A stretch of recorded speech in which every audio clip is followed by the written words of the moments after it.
Hello and welcome to Motor Week. On today's show, Richard Hammond checks out the Ford 24/7. I go off-roading on the Rubicon Trail. Chris Goffey checks out the 626 and Ian Royle discovers just how fab the Fabia really is.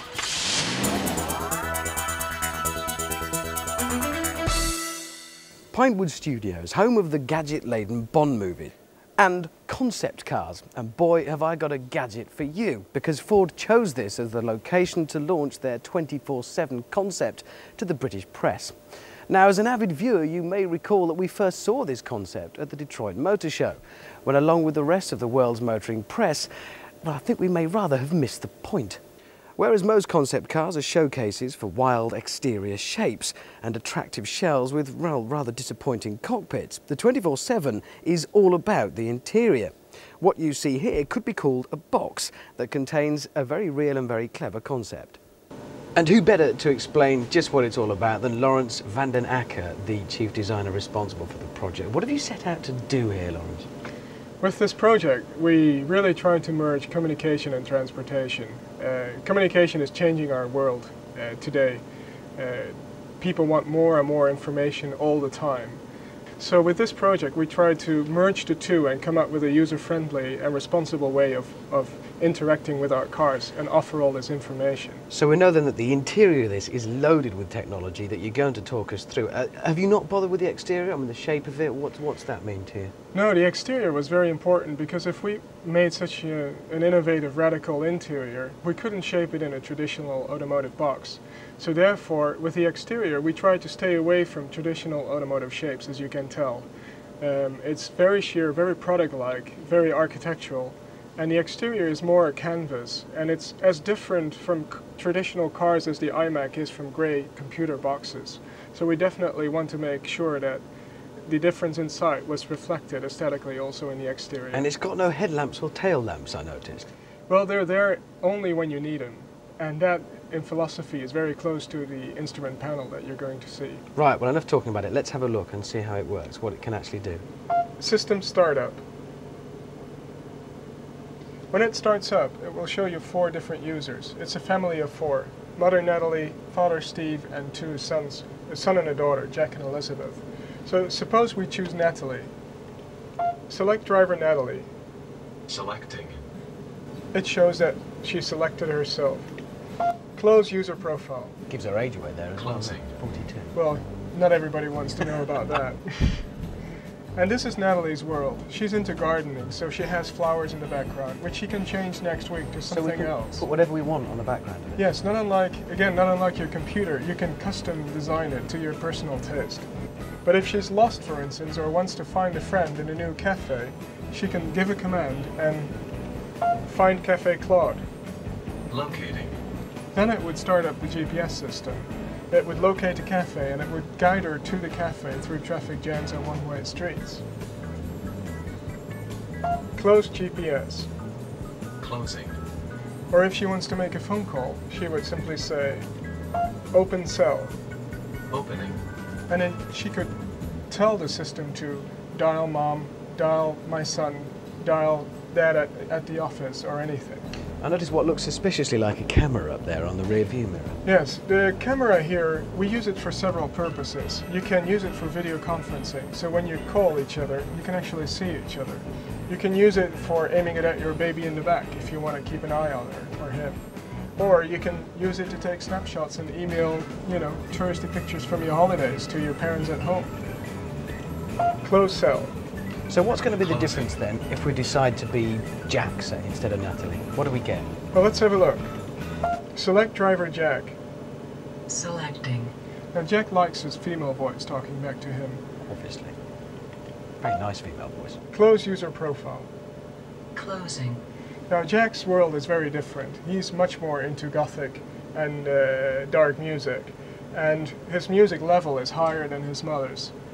The first thing he wants to do is play his CDs, so he says, play CD 4. Playing.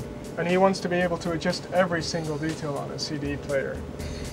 But if, for instance, he wants to go to a rave party and send a friend of his the map, he can basically access it. Find South Dock Warehouse. Locating. which is the place where the rave party takes place.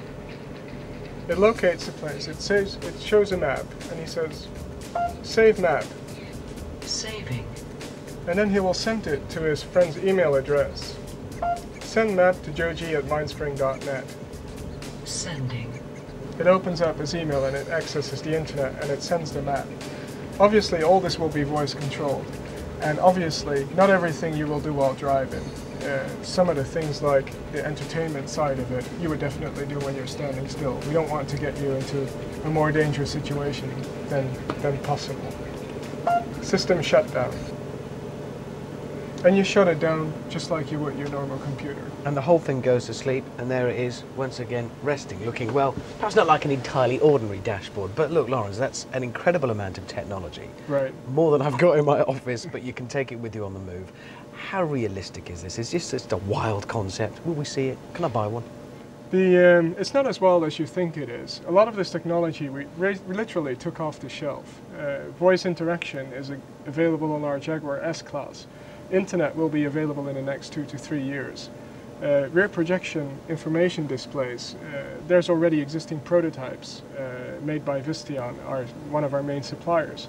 So the technology exists, it's just a matter of how we put it together in a pretty dramatic fashion. Now, there have been people who've turned around and said, what do you want all that in your car for? You want to get in your car to escape. It's away from the office and email and the phone and the internet and video cameras. Right, and I can imagine that, but then just buy a Mustang. Other end of the scale completely. Yeah. One final question, the name, 24/7, what does that mean? Well, since you're connected all the time, it just basically says you're connected 24 hours a day, 7 days a week. You can go on with your life, even while driving in your car. Now, we've been chatting to the guys developing this concept, and the more you think about it, the more possibilities you start to see. For instance, you pull up at the lights and alongside pulls up a car with a young lady that you rather like the look of. Well, you can set up a link and send a message across. It won't guarantee a positive response, obviously, but you can send a message. Or say your parents with children. Youngster wants to borrow the car for a night out. Well, you can check how fast it's been driven when it gets back. Or maybe even impose a speed limit on it in the first instance. Or what if you fancy a night out on the town? Well, you can set it up so that you can have access to reviews and times of plays. You can book ahead at a restaurant. It'll show you the way there. The more you think, the possibilities are endless. And as Lawrence says, don't dismiss this as just more dream concept car technology. It's not that far away. We could be doing this very soon.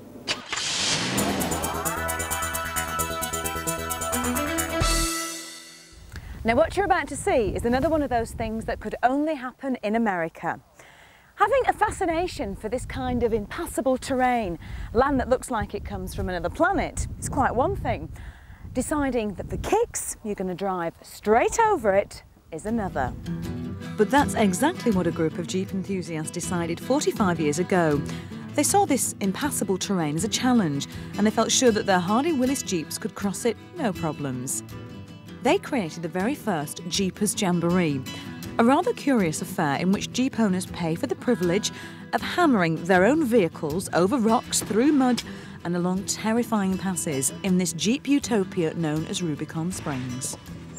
And there is absolutely no shortage of Jeepers wanting to take up that challenge. What started off as a fairly modest affair with just a few vehicles has now grown into a huge event attracting people from all over the world. Entry now is so popular that it's decided via a kind of lottery system. And guess who's managed to bag a winning ticket?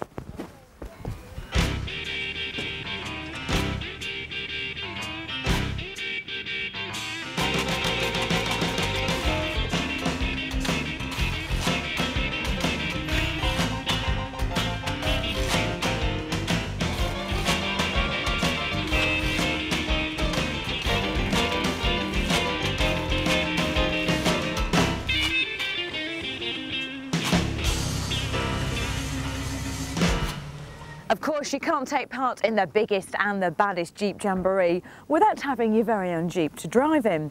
And this one is mine. It's going to get me through the next couple of days, hopefully.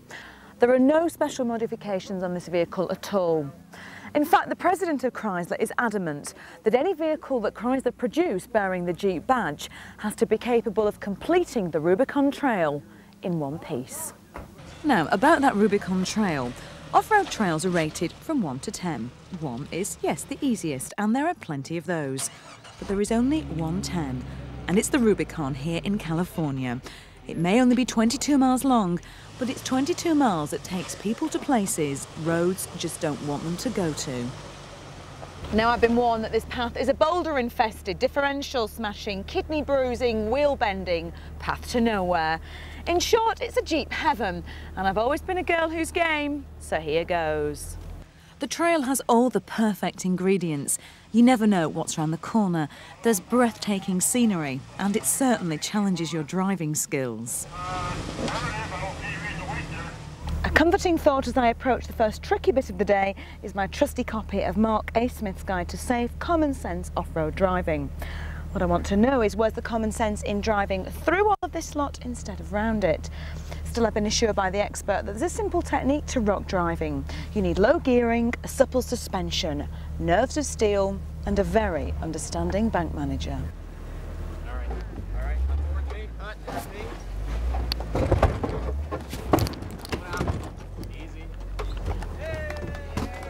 If you were one of these people that thought to get excited behind the wheel, what you need is speed, forget it. This is absolutely thrilling, but speed has got no place here. You want the lowest gear possible. You chug along with just the occasional delicate touch on the accelerator. And you never, ever use the clutch, no matter how tempting it is.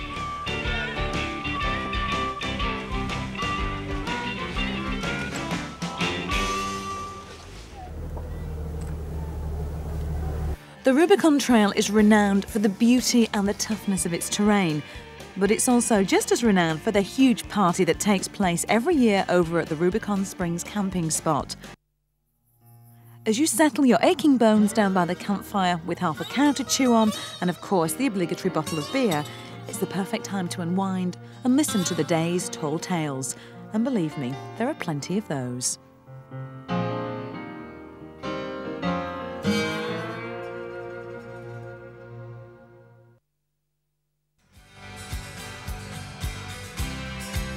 Just when you find it's all over and you're winding down on the final stretch, comes the toughest part of the trail, Cadillac Hill.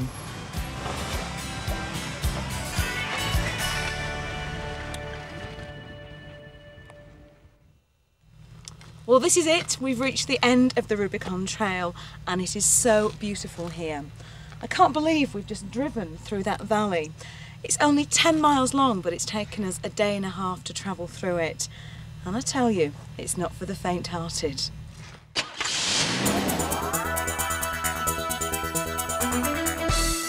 After the break, Ian Royle discovers how fab the Fabia is, and Chris Goffey drives the 626.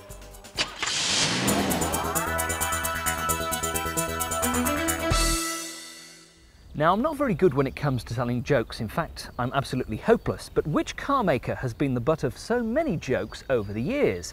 Yes, it's none other than the firm from the Czech Republic, Skoda. But the tables have been well and truly turned on all of us who've been less than complimentary about the Czechs' cars, because the new Skoda Fabia is the car of the year. Because now, thanks to a £1 billion investment from new parent group Volkswagen, Skoda are producing superb cars. And I don't use the word superb lightly. 2 years ago they brought us the Octavia. Now they've shaken up the Super Mini class with the Fabia. So how have they managed to do it? Simply by building a car that's the same sort of price as rivals like the Fiesta, the Polo or the Peugeot 206, but has the sort of space of something like a Ford Focus, and with the quality interior that you'd expect from VW or even Audi. Yes, honestly, it really is that good. It takes a serious contender to be named by a motoring magazine as their car of the year, and the Skoda Fabia did it.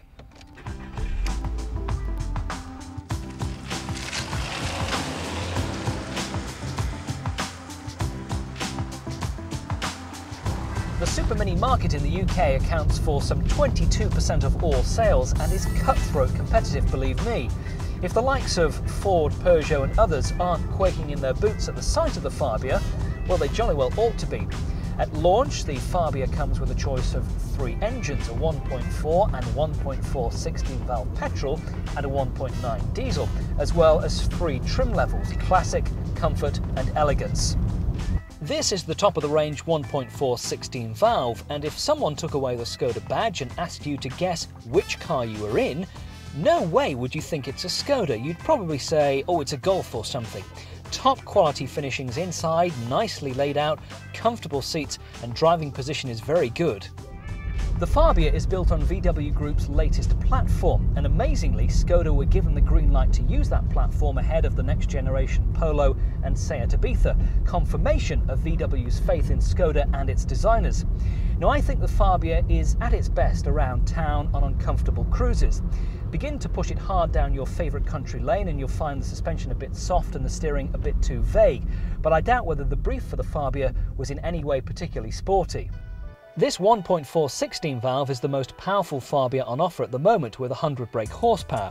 The 8-valve 1.4 gets just 68, and the normally aspirated diesel 64. To come later in the range is a 1-litre engine and a 1.9 turbo diesel.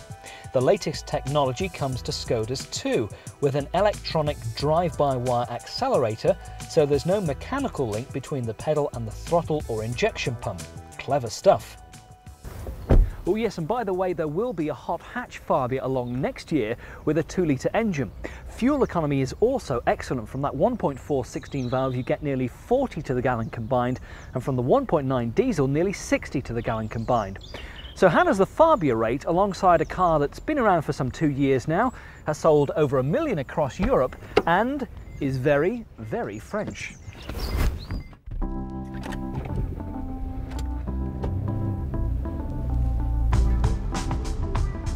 I think it's quite difficult to judge between two cars when you only live with them for such a short period of time, but I think that both the 206 and the Fabia are set up for comfortable rides, and in no way is this 206 GLX 1.4 anything like the storming 206 GTI that we know and love. The styling of the 206 is great both inside and out. The only letdown, though, is the cheap-looking plastic around the dashboard in the 206. You immediately notice when you step inside something like the 206 that there is nowhere near as much space as there is in the Fabia, and that's where Skoda's designers have been very, very clever. You also notice that despite how well something like this 206 is built, it's completely eclipsed by the Fabia. Now, can you ever remember a time when you would think to yourself, a Skoda is better built, better put together than the Peugeot? No way. Perhaps amazingly for once, nearly the whole motoring press is unanimous. The Fabia is a class act, and I certainly don't disagree. It's a fresh start for Skoda and a chance to really appeal to the mass market, and the Fabia should sell really well. Does it do enough to convince you to change from, say, a Ford or a Peugeot? Well, I think honestly it does. And for me, the Fabia really knocks the spots off the recently revised Ford Fiesta. And just look at the pricing of the Fabia too. For instance, a base 206 1.1 litre costs £8,500. For a base 1.4 Fabia, you're looking at £7,600. If you wanted a 1.4 206, you're looking at nearly 10 grand.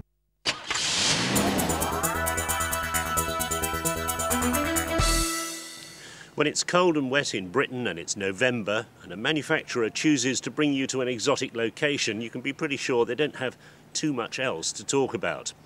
I don't know if that's why Mazda have chosen the beautiful surroundings of the Bay of Naples to launch their new 626.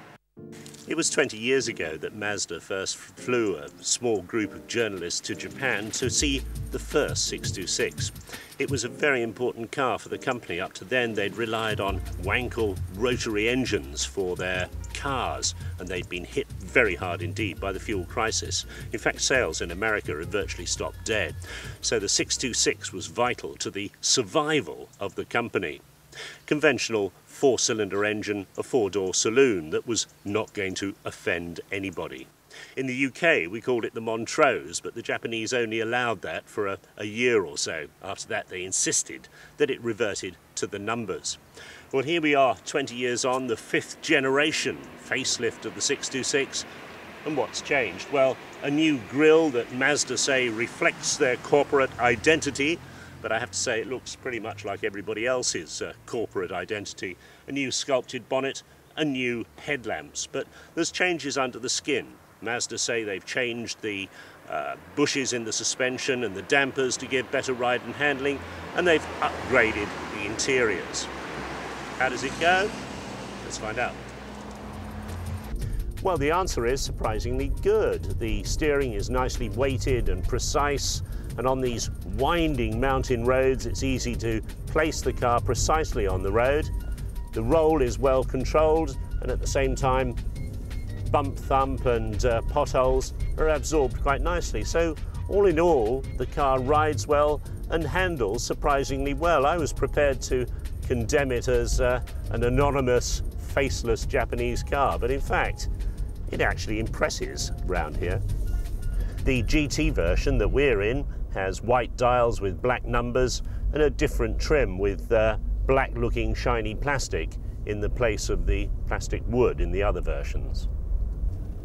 That said, Mazda have achieved in making the car much quieter inside. The seats are supportive and comfortable, and you seem to sit quite high in it, a lot of space around and excellent visibility.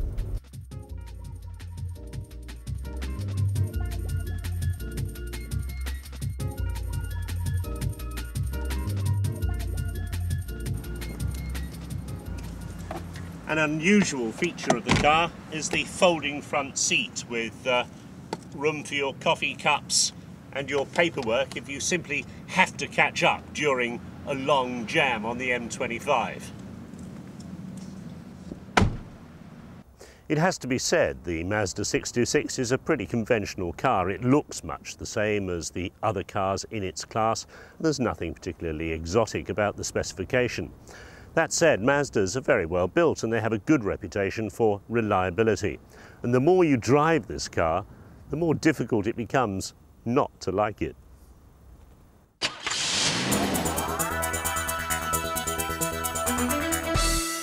On next week's Motor Week, I'll be driving the long-awaited right-hand drive Volkswagen Beetle, and Richard puts the VTR against the VTS.